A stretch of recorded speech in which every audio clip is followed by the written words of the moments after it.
Hey, what's up? It's Tati, and I'm back with another review. This time, a requested review.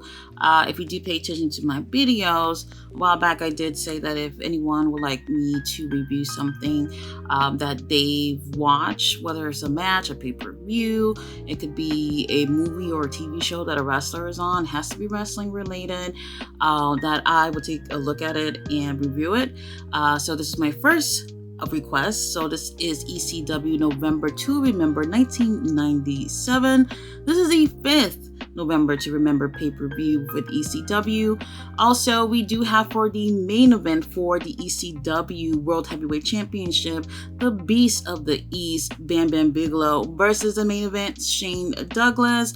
Everyone was waiting for these two to get their hands on each other and see if the title will change hands. So let's get straight into this review. We start off the show with Joey Styles in the ring with a suit that's a little bit too big for him. That is totally 90s style. He is letting everyone know that they currently have their largest attendance to date, which was 4,600 people in the building.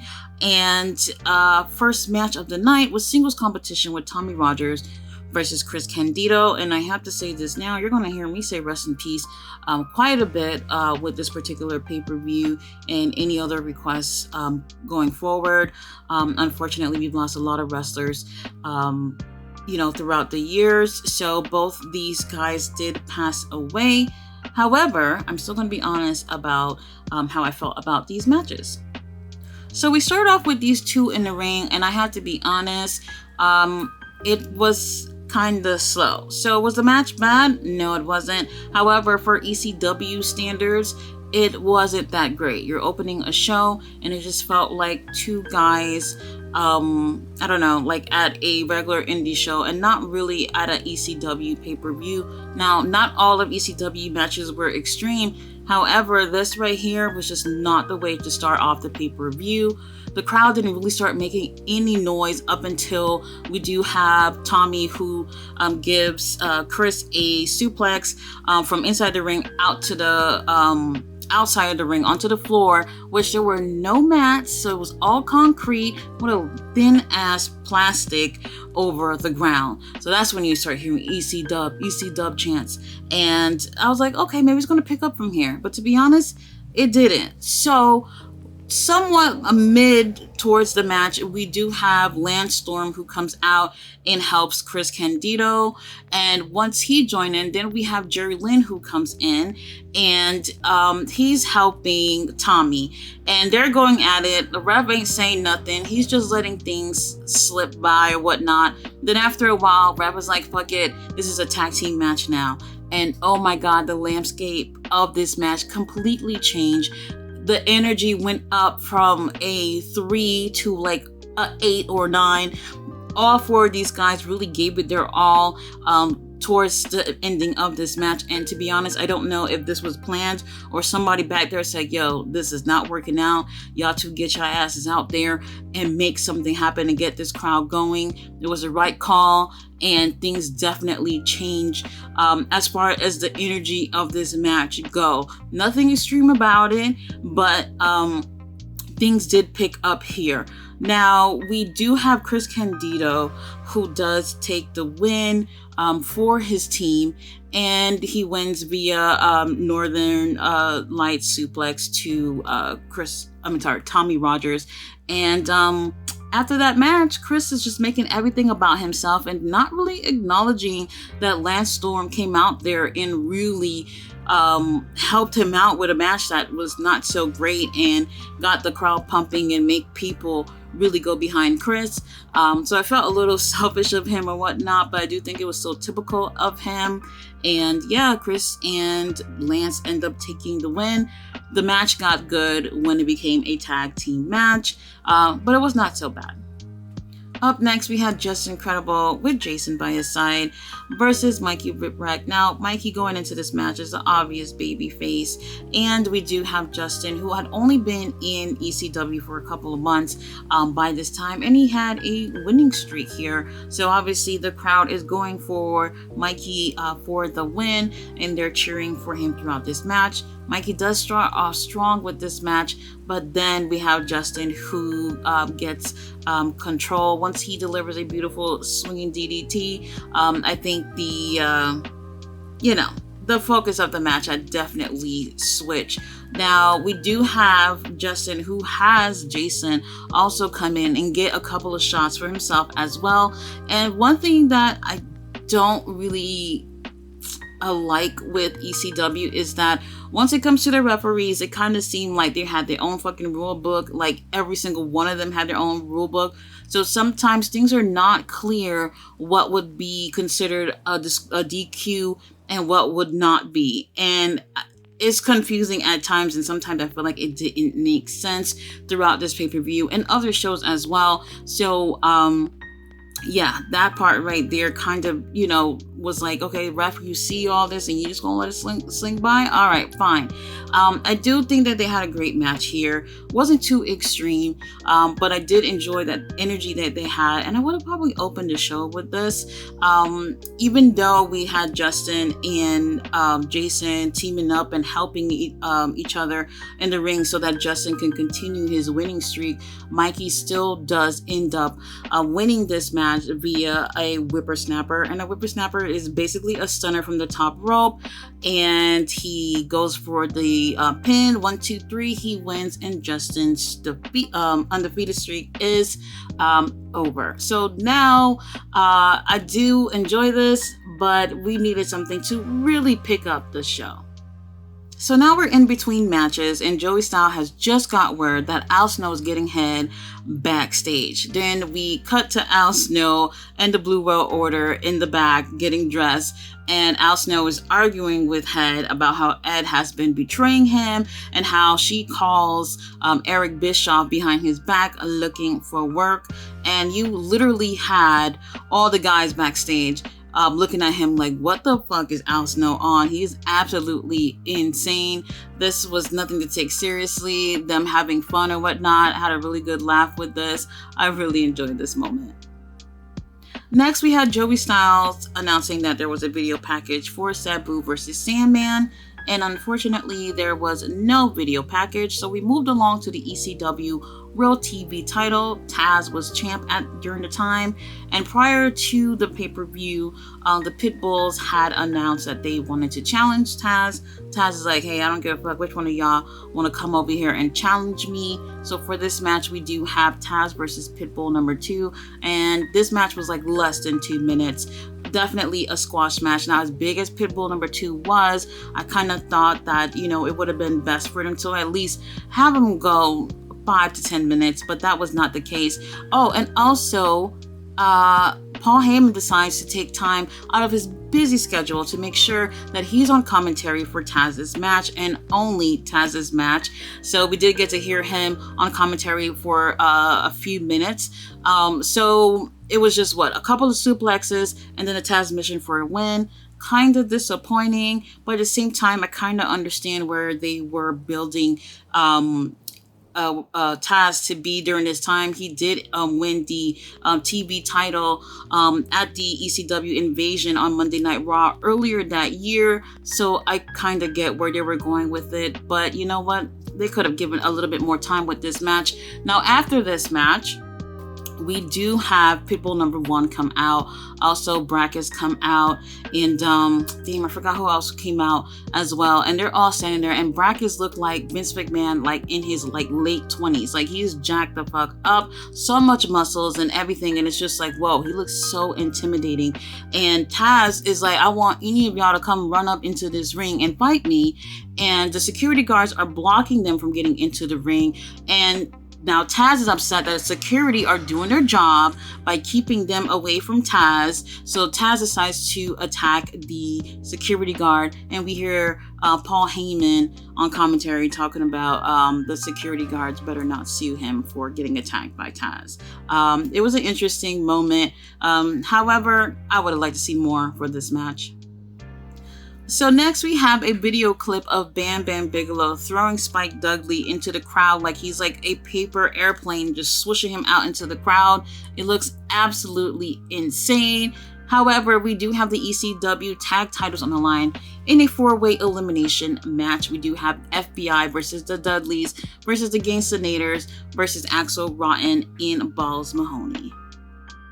We started off this match with FBI in the ring as well as the Dudleys, and now Joel Gertner, he is literally listing out the whole Dudley family tree, and it's just taking way too long, and it's just like, hey bro, this is too much information, send it in an email and we'll take a look at who the hell is a part of this family. So while that's going on, Axel and Balls come out and they start swinging chairs like, we don't have fucking time for this. They're ready to rock and roll. So now they definitely have an advantage of this match since they already start swinging chairs, and they definitely capitalize with being on top with this match. Now 5 minutes later is when the Gangstanators finally come out. Their music starts playing, and here we got New Jack with a huge ass garbage can full of weapons, the most interesting one being a mailbox and a couple of guitars, and they make their way to the ring, and their theme song plays from the moment they come out up until they get eliminated. And I'm just bobbing my head. I'm like, okay, I'm feeling the whole West Coast rap music. It was cool, didn't have an issue with it.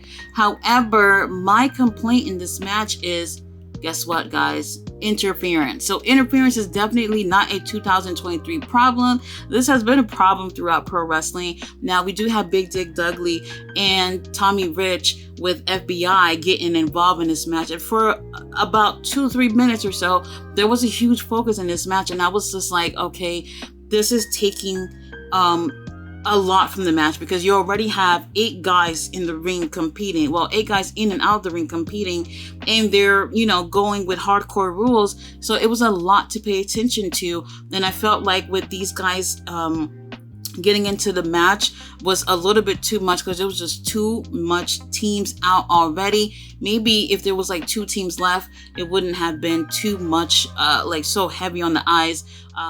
So we do have FBI helps eliminate the first team. So the Gangstanators does get eliminated first in this match. So Kronos is on top of the rope, going to dive onto Bubba Ray.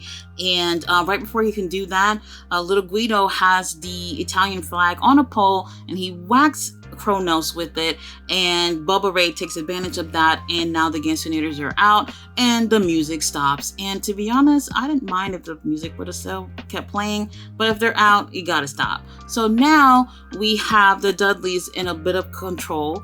Bubba Ray puts Balls into a full Nelson, and then Joe Gertner gets involved. He has a handful of powder, and he is going to throw it onto Balls' eye so he can blind him, and Bubba Ray can go for the pin.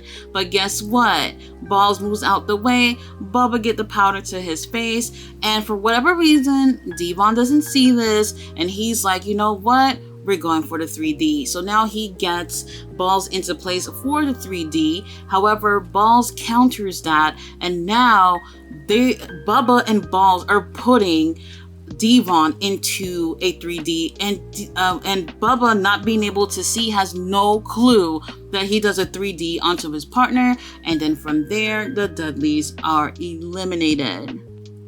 So now Axel and Balls Mahoney are in control of this match. It's them versus FBI that are left at the end of this match. So now Balls put Little Guido onto his shoulder, and he's swinging him, and while he swings him, Little Guido's legs hit the ref, barely hits the ref. Now the ref is down and out, and immediately a second referee comes out, and he starts counting 1, 2, and he stops counting at 2. Little Guido was actually still both his shoulders still on the mat. He stopped counting so he can stop and go take a look at the ref and see if he's okay. Like, why didn't you check on him before you started counting? Does that make any sense? But you know what? It's cheesy wrestling, and sometimes I can appreciate that. So now ref goes over to check on the other ref, and Balls is upset, and he's like, oh, hell nah. He grabs the ref and like, why did you stop counting? The ref goes ahead and kicks Balls in the balls, no pun intended. And then Little Guido takes advantage of that and goes for a roll up, and the ref counts to 3 so fucking fast. Like, I was just like, whoa, like half a second only went by and he had already counted 3 and the bell was rung. Absolutely insane. We got new tag team champions, the FBI. Next, they're showing a video of when Tommy Dreamer and Beulah came into the building earlier that day. Tommy's letting everybody know that despite the doctor not clearing him to wrestle, that he's still going to kick RVD's ass and he's going to win this for ECW. Now, if you don't know, during this time, ECW and WWF had a invasion thing going on.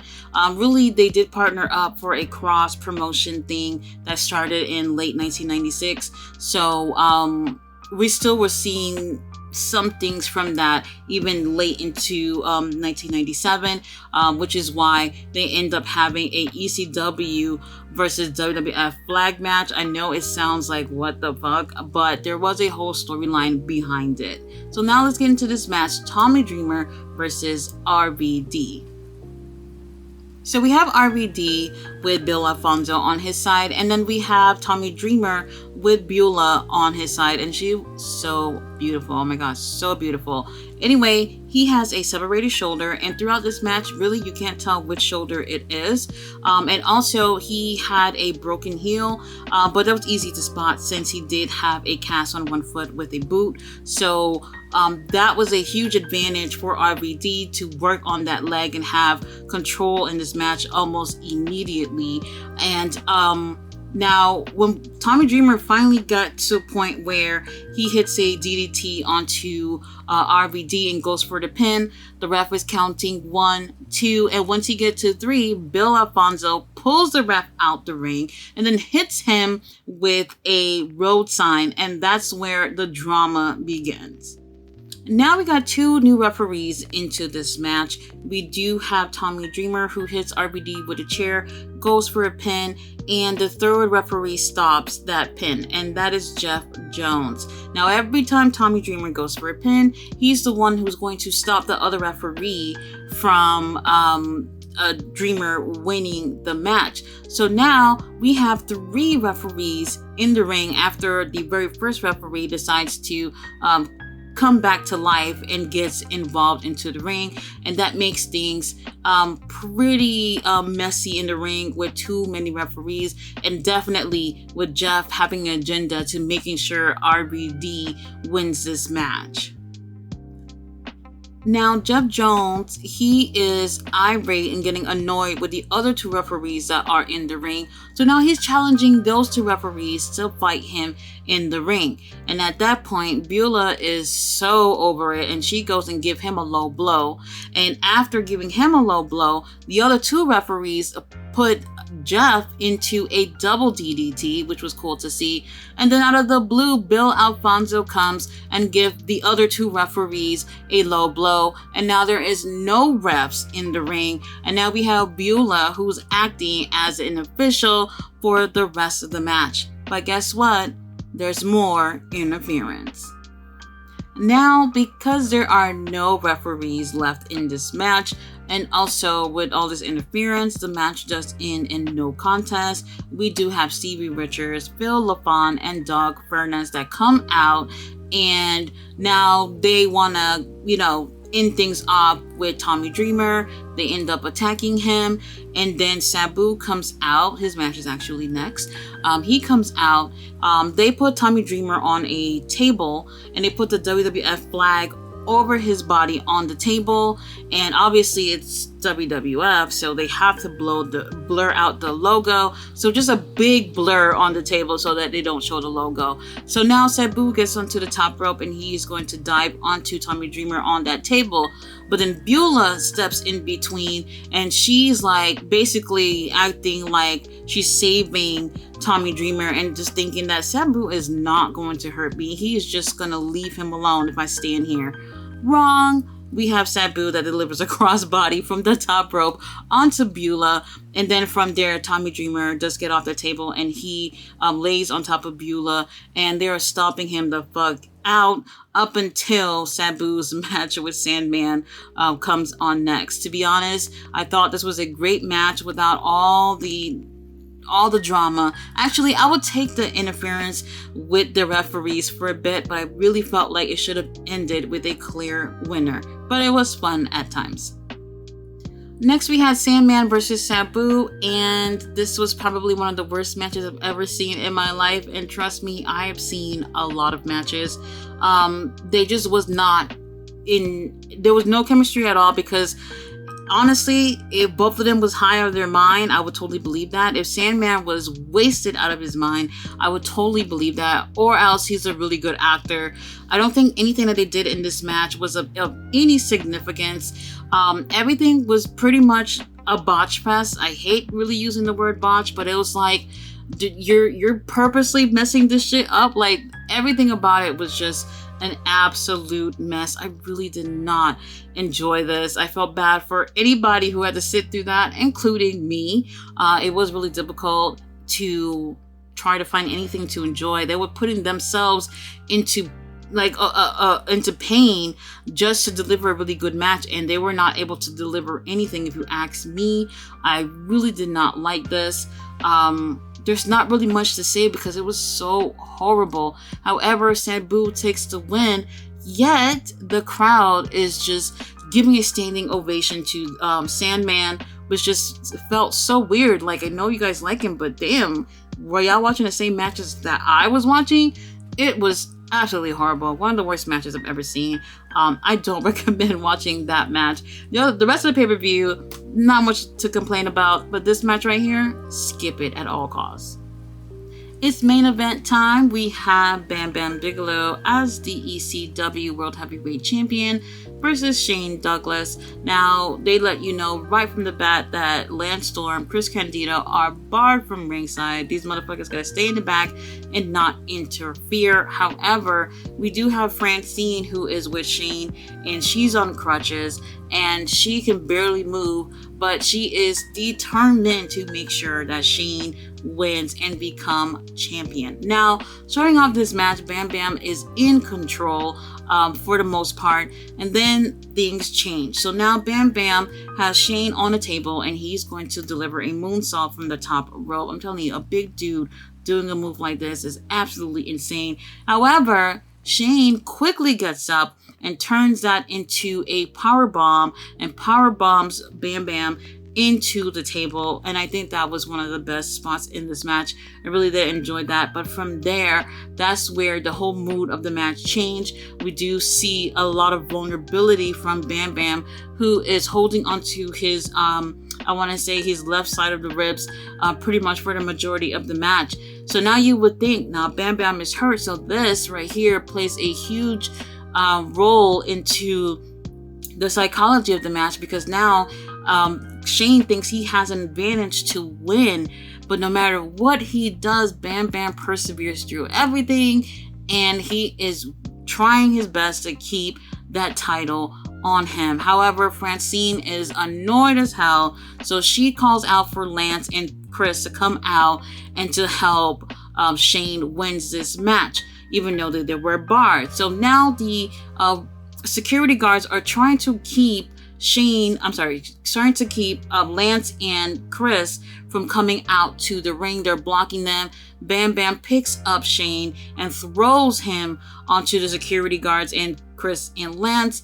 And from there, the security guard, once they got up, they were able to kick out Lance and Chris from ringside, and they continued the match. Now, Francine, she is absolutely upset. So now she decides if they can't get the job done, she's going to get the job done. She takes the crutches that she's walking with and she starts hitting Bam Bam with it.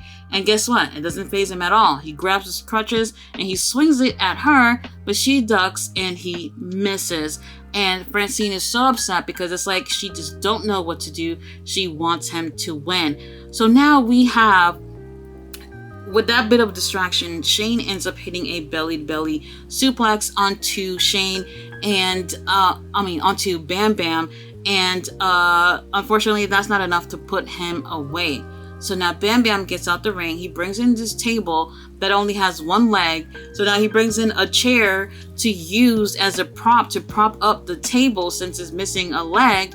So now he is going to deliver a power bomb onto that table, and he's getting ready to, set this move up with Shane. Shane counters and he delivers a belly-to-belly suplex onto the table. The ref counts 1, 2, 3 in a nanosecond, and it's like, what the fuck? Like, it just happened so fucking fast. And I'm just telling you, the whole referee situation in ECW is so weird, and there's nobody there to say, hey, this ain't how we do things here. It is what it is. Shane Douglas wins, and now he becomes the champion. Bam Bam walks out, and then there's a celebration for Shane. Towards the end of the match, everybody's all happy about it. The crowd is on their feet. We have Lance and Chris comes out since the match is over, but the doctors are attending to him in the ring, making sure he's okay. How would I rate this pay-per-view? Aside from the Sabu and the Sandman match, I do think that it's okay. The pay-per-view runs a little bit over 2 hours and 30 minutes. So if you're bored and you don't really have anything to do and want to check this out, check it out. But please skip that match unless you really want to witness how horrible it was. I really do feel like the pay-per-view could have been better. Reason why is because they had that invasion storyline with WWF, and since it has started, maybe a year before the November to Remember pay-per-view, they would have been able to grab some of the WWF audience to, be fans of ECW. And if this is a pay-per-view that they wanted to use to get new fans, I don't think that with some of the decisions that they made in the show would have helped them get some new fans. I felt like they had the right ideas, but the execution in some of these things were just not right. Either way, it's wrestling, and I can see why people enjoyed ECW, but I do think that there were some mistakes here that definitely could have been avoided. Guys, thanks so much for watching my review. Thank you to Robert for having me review this show. If you got something you want me to review, put it down below and I'll check it out. Bye.